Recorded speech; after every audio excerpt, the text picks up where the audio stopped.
Jemi me shefin e kuzhinës Rimin, e cila na shpjegoi pjesën se si përshëndohet në gatimin e mishit. Tani, çfarë mishi është? Kjo është një pjesë e karantinës, pjesë e përzollës. Një mish i fermentuar mbi 2 muaj në dhomë frigoriferike dhe është i kullum dhe i butë. Aktualisht me këtë mish, ne kena një klient që e do medium rare, jo të pjekur shumë.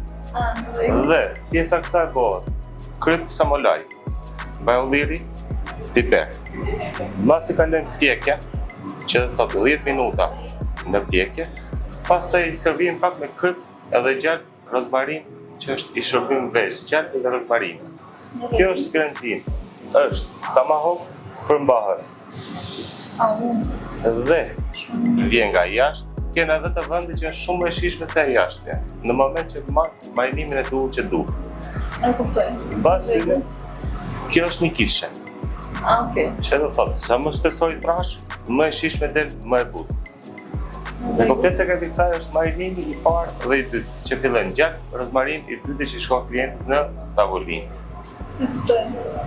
Për sa persona mund të ha kjo lloj? Kjo është për 2 ose për 3.